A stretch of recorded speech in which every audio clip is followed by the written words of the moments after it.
Bienvenidos, estudiantes del doctorado de la Universidad Central de Venezuela, estudiantes del posgrado en Derechos Humanos y cualquier estudioso del derecho constitucional y de los derechos humanos son bienvenidos. Esta es una orientación sobre el decurso de las clases vinculadas a una materia muy específica que está relacionada con los siguientes temas: procesos de conflicto, procesos de reconciliación, justicia transicional y regulación del postconflicto. Nosotros, como siempre, nos hemos organizado con un programa calendario. Este programa calendario tiene absolutamente todas y cada una de las etapas que vamos a hacer el desarrollo, que durante todo este tiempo, un tiempo muy corto por cierto, vamos a trabajar. Hay una serie de bibliografía muy interesante. Yo les recomiendo que para iniciarnos simplemente trabajemos con este libro. Este libro es El Perdón. El perdón desde diversas dimensiones. Aquí hay una visión sobre el aspecto psicológico del perdón. Hay una desde la perspectiva filosófica, hay otra desde la perspectiva teológica, y yo tengo parte del esfuerzo desde la perspectiva teológico-jurídica. Es interesante que ustedes se enfoquen en lo siguiente. Analizar este tema tiene un sentido práctico. Hay pueblos, sociedades, comunidades que se encuentran en conflicto, y por supuesto el conflicto deriva en violencia. Esa violencia es perjudicial para todos los miembros de comunidades de la sociedad. En consecuencia, debe llegarse a un arreglo, a un acuerdo transaccional. Pero, ¿cuál es la base de ese acuerdo transaccional? Por supuesto, el primer presupuesto de todo proceso de reconciliación es el diálogo. Pero el diálogo no puede entenderse como cualquier maniobra dirigida a que las partes en cierta forma se desmovilicen y a que las partes cedan sin que el otro ceda. El diálogo primero implica un reconocimiento de la entidad humana del otro, reconocer su derecho a existir. El diálogo es un proceso en el cual las partes tratan de ceder. Y esto tiene que ver con unos parámetros muy importantes. Dos, en principio: el pluralismo y la tolerancia. El pluralismo es típico de la democracia. La democracia no es, como antes se estilaba en las definiciones primarias, simplemente el gobierno del pueblo para el pueblo y por el pueblo. Esa idea tan abstracta se concreta hoy, se objetiviza hoy, y entonces nosotros encontramos una serie de parámetros y elementos clave.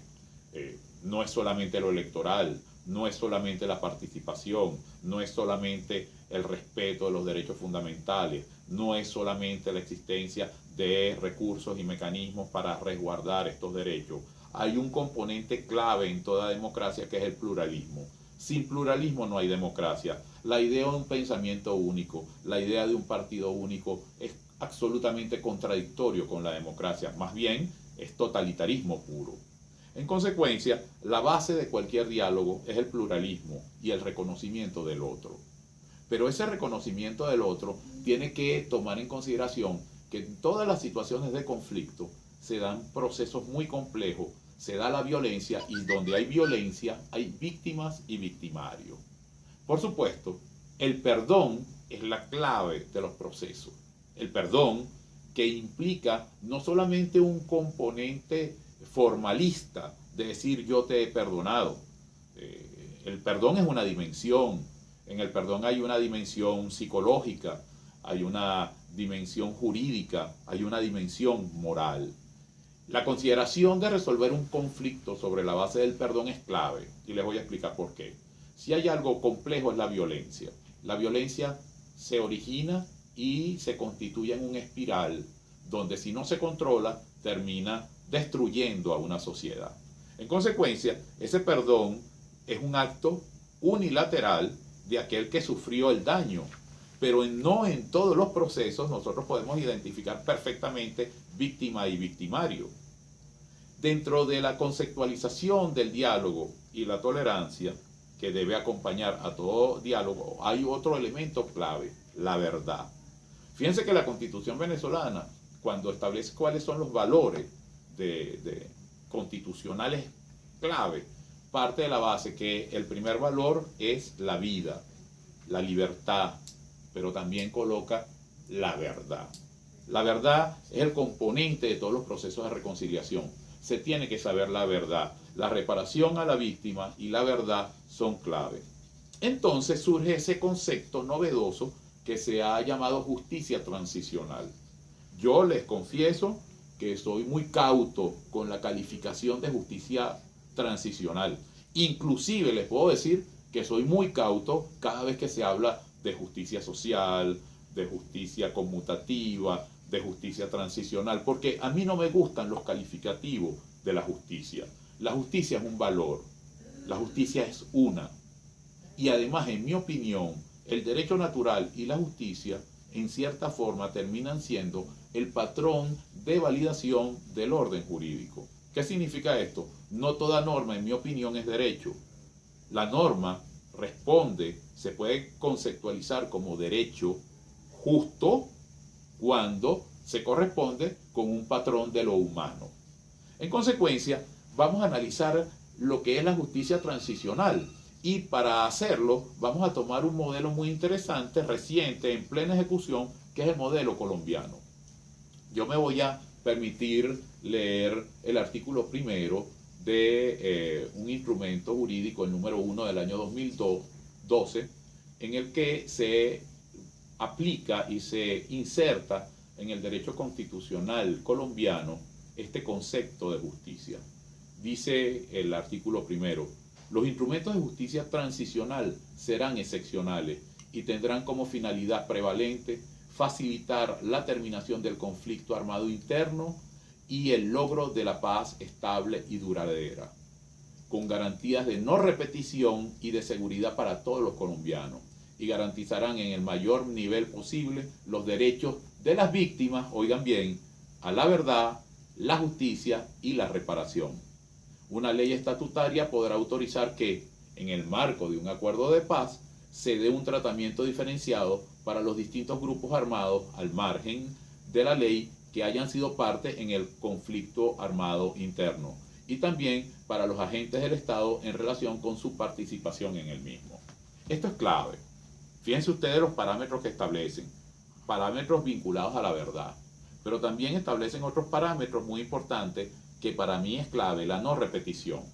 Si un proceso de reconciliación y paz se lleva mal, si no se respeta el parámetro de tolerancia y pluralismo, si simplemente es una negociación que se impone, esa situación va a derivar en la práctica en nuevos conflictos.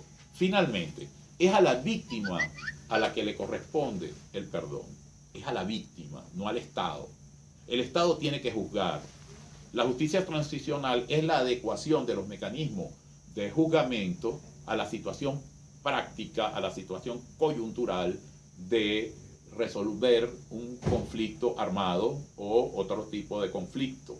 Esta situación es importante destacarla por lo siguiente. ¿Cómo es eso que se le va a aplicar a la justicia de una forma a unos y de otra forma a otros? Eso no se compatibiliza con nuestra idea de lo que es el derecho. Esta discusión que vamos a empezar a partir de hoy es clave. Y yo quería dirigirme a ustedes por esta vía para que ustedes estén bien ubicados de lo que va a ser un esfuerzo donde vamos a tener diversidad de bibliografías, vamos a analizar por lo menos el caso colombiano en profundidad, pero también otros casos como los Balcanes y también el caso Ruanda. Vamos a trabajar con este libro que es el postconflicto, es clave el postconflicto. Es un libro de Morales Nieto precisamente vinculado al proceso colombiano. También vamos a analizar repensando las amnistías en procesos transicionales. ¿Por qué? Porque en estos procesos se dan tres problemas muy importantes en derecho constitucional. Primero, el tema de las amnistías y los indultos. Segundo, la adecuación de la Constitución, es decir, se dan procesos de reforma constitucional. En tercero, la temática de derechos humanos. Yo aspiro que se interesen, yo aspiro que se compenetren y yo aspiro que este curso sea sumamente exitoso. Para eso nos hemos preparado.